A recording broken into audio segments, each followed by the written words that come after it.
Como cada misa, acompañamos a nuestros hermanos que vienen a ofrecerla por sus difuntos, especialmente Mateo, a 8 días de fallecido, y también acompañamos a la familia de María Soledad, a 9 días de haber fallecido. Y el mensaje cristiano sigue siendo el mismo. Hay vida eterna. Hay vida eterna, creamos o no creamos. El no creyente piensa que acabándose la muerte, ya se acabó todo, ya no hay más. La existencia se desvanece. Por eso, cuando experimentan la muerte, el creyente siente llanto y desesperación, porque cree que todo ha terminado. La esperanza de la fe a nosotros nos vuelve a recordar que la muerte no tiene la última palabra, que hay vida eterna. Y esa debe de ser la fuente del consuelo para afrontar la pérdida de un ser querido. Nuestro ser querido no ha desaparecido. Nuestro ser querido ha sido llamado a una vida más allá de esta vida terrena. Pues bien, hasta ahí todo está muy bien. Pero entonces entramos a lo que nos dice hoy el mensaje del Evangelio. Conscientes de que hay vida eterna, porque somos y nos decimos cristianos, debemos también ser conscientes que la vida eterna no será igual para todos. Así como vemos 2 columnas de bancas en nuestra iglesia, sabemos que llegará un punto cuando nos venga la muerte que comenzaremos la vida eterna. Los que vivieron según las obras de Dios y los que vivieron rechazando la gracia de Dios. Y eso es para todos, creyentes o no creyentes, católicos practicantes y no practicantes. Por eso Jesús, que va camino a Jerusalén, ¿qué va a ir a hacer Jesús a Jerusalén? Decíamos el domingo. Ni más ni menos que va a entregar su vida.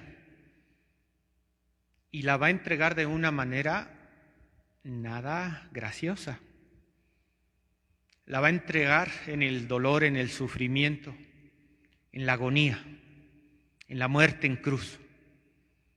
¿Y para qué va a hacer todo eso Jesús? Porque Dios quiere que todos los hombres se salven. ¿Estamos bien hasta ahí? Y se le aparece una persona con una pregunta un tanto inocente para Jesús. Oye Jesús, maestro, ¿será acaso que son muchos los que se salven? Entendiendo aquellos que van a trascender a la vida de eternidad del lado de los que vivieron conforme a Dios. Porque yo les decía, solo hay 2 vías después de la muerte. Los que vivirán en la eternidad con Dios y los que vivirán en la eternidad apartados de Dios. No lo digo yo, no es un invento de la Iglesia, son palabras de nuestro Señor Jesucristo. Y alguien me preguntará, oiga Padre, ¿Y el purgatorio? ¿Verdad? Pues yo les diría, el purgatorio está de este lado. Porque en el purgatorio estamos con Dios o sin Dios. Sostenidos. Y esa es nuestra esperanza para nuestros difuntos. Que si bien están en el purgatorio, están sostenidos de la mano de Dios. Y nuestras oraciones y las misas que nosotros les ofrecemos es para que Dios los siga sosteniendo mientras se purifican. Y una vez purificados, gocen del premio eterno de los justos. Imaginen qué pensó Jesús cuando le hicieron esa pregunta. ¿Son muchos o son pocos los que se salvan? Por San Pablo escuchamos que Dios quiere que todos los hombres se salven y lleguen al conocimiento de la verdad. Y en la Santa Misa, en la consagración, escuchamos que su sangre será derramada por muchos. La traducción anterior decía por todos, pero no todos quieren salvarse. Y Jesús lo sabe. Si fuera voluntad de Dios, todos se deberían salvar. Pero parte de la grandeza de la creación es que Dios no nos hizo robots de su presencia, no nos hizo robots de su amor. Nos da la libertad para que nosotros decidamos si queremos ser salvados o no queremos ser salvados. Nosotros decidimos. Por eso Jesús dice, no responde si son muchos o son pocos, ¿se dan cuenta? ¿Y saben por qué no lo responde? Porque esa respuesta no depende de Él. ¿De quién depende? De mí depende que yo me salve. Porque Jesús ya ofreció la salvación por mí y por cada uno de nosotros.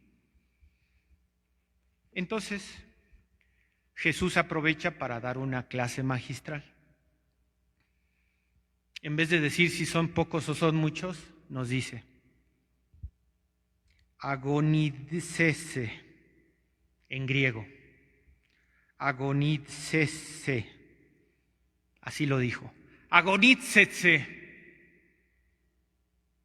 La palabrita ya no suena a algo, agonía, el término griego que utilizó Jesús, que la Escritura traduce como esfuércense. ¿Cuál es la respuesta de Jesús ante el tema de la salvación? Esfuércense, porque no es fácil. La salvación no es fácil. Por eso hay que esforzarse. Pero precisamente utilizo el término griego para darnos cuenta del tipo de esfuerzo que nos pide Jesús. Esfuércense por ganarse la salvación. Como el luchador en el estadio. Sabemos que en el Coliseo romano salían luchadores a dar espectáculo. Pues ese esfuerzo que hacían los luchadores era el término que utilizaba Jesús, agonízese, porque combatían contra su enemigo y no había más que de dos opciones, o ganabas o perdías. De la misma manera sucede en el camino de la salvación. Debemos de luchar permanentemente a cada segundo de nuestra vida, en cada rincón donde creemos que nadie nos ve, y conducirnos por el camino estrecho, por la puerta angosta. Es decir, en todo momento tú vas a tener elección. Y de muchas maneras tú podrás decidir. Para efectos del Evangelio yo te propongo dos opciones. Elige según tu comodidad, según lo que te dicen los criterios del mundo, según lo que te dicen los amigos, según lo que te dicen las personas entendidas de este mundo. O elige según lo que te pide Dios. ¿Cuál es la puerta estrecha?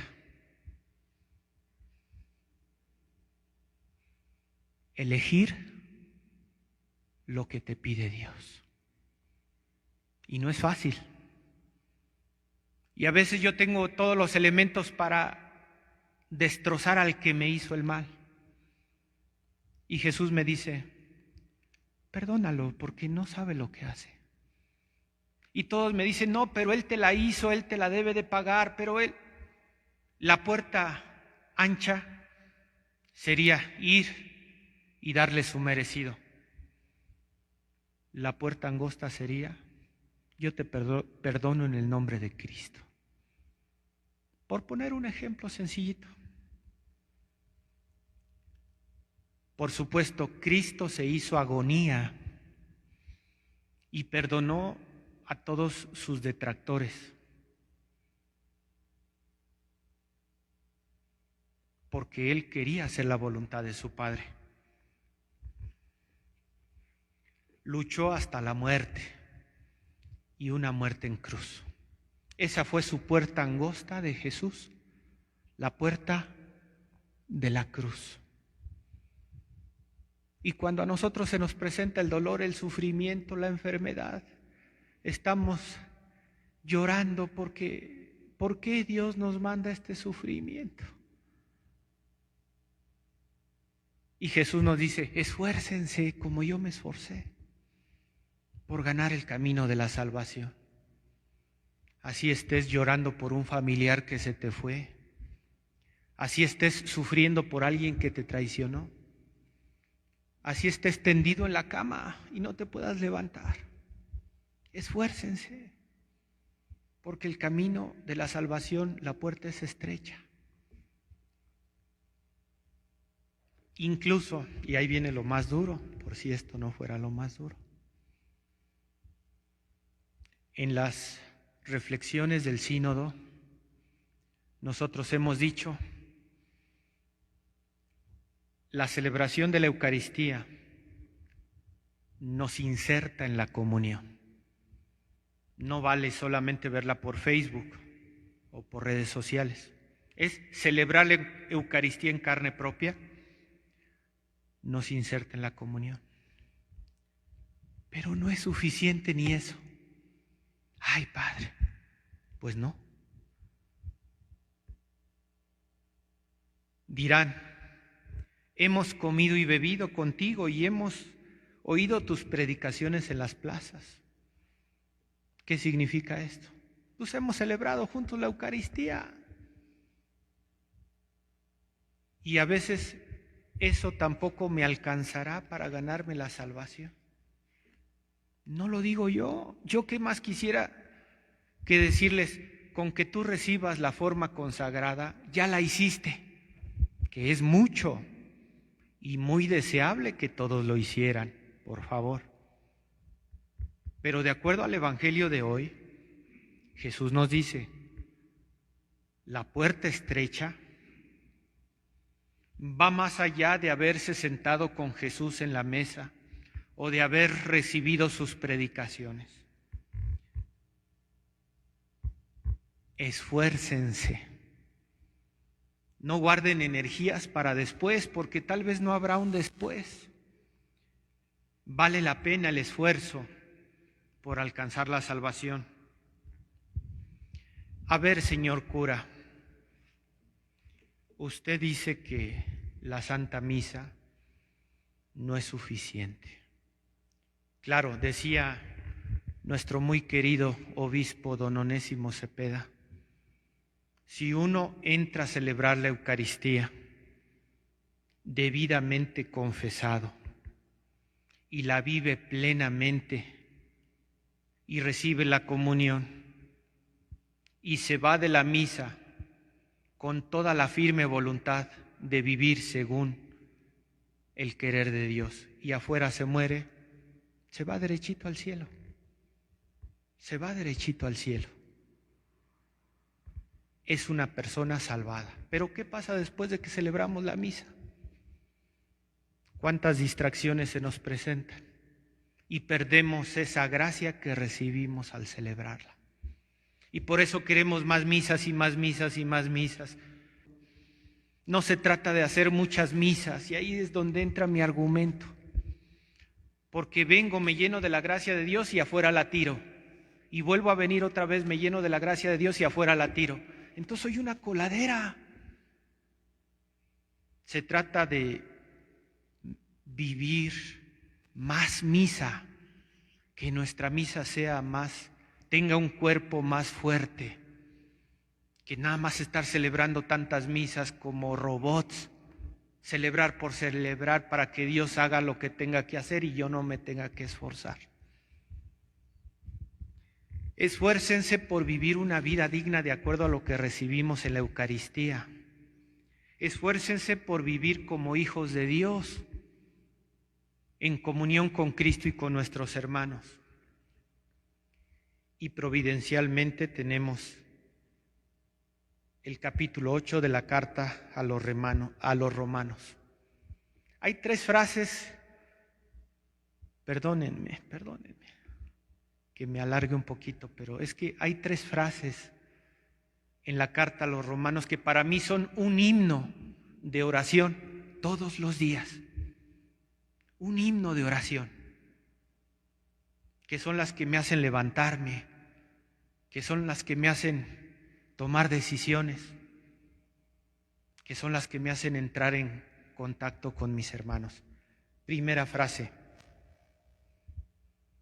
el Espíritu de Dios nos ayuda en nuestra debilidad.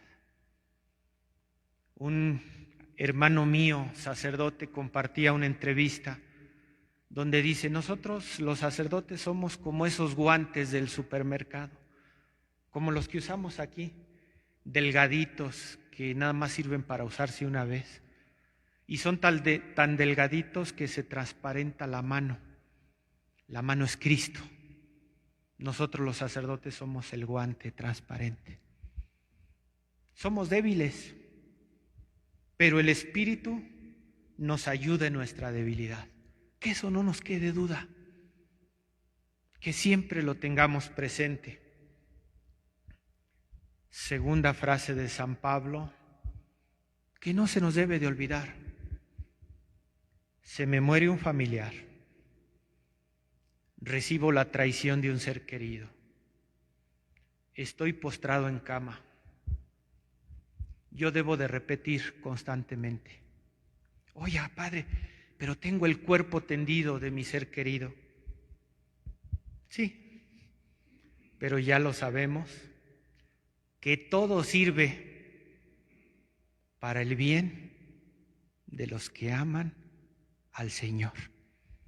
Me han ofendido, todo sirve para el bien de los que aman al Señor. Que se nos está cayendo el cerro y se nos está desgajando, todo sirve para el bien de los que aman al Señor. Que es que tenemos un pastor que no actúa como pastor y se olvida de sus ovejas. Todo sirve para el bien de los que aman al Señor. Mantenernos fieles a esa voluntad de Dios nos va a traer provechos sustanciosos. Y por último, y creo que aquí está la respuesta a por qué no nada más es suficiente la Santa Misa. Porque nosotros estamos predestinados a reproducir, óiganlo bien, creo que ahí está la clave. Sería la tercera frase que que grabemos en nuestro corazón. ¿A qué sirve venir a misa si no vas a hacer esto que dice San Pablo? Reproducir en sí mismos la imagen de su propio Hijo. La mayor parte de los hijos de Dios, al único Cristo que verán en su vida, es al que llevas tú dentro de ti y que lo manifestarás con tu comportamiento. Y yo creo que quien vive su fe de esta manera va más allá de la simple celebración de la Eucaristía, que por Dios no se me malinterprete, es lo más hermoso y lo más glorioso, pero para que ésta sea real, debe de ser completada con una coherencia de vida allá afuera. Porque somos llamados, estamos predestinados a ser santos, dice San Pablo, para que reproduzcamos en nosotros la misma imagen de su propio Hijo. ¿A ejemplo de quién? De la Virgen María. ¿Cuántas Eucaristías vivió la Virgen María? A lo mejor una o dos. A lo mejor en la última cena anduvo por ahí sirviendo. Pero por esa Eucaristía le valió la pena para manifestar con su vida la imagen de su propio Hijo. Pues que así sea entre nosotros, a ejemplo de la Santísima Virgen María. Que así sea.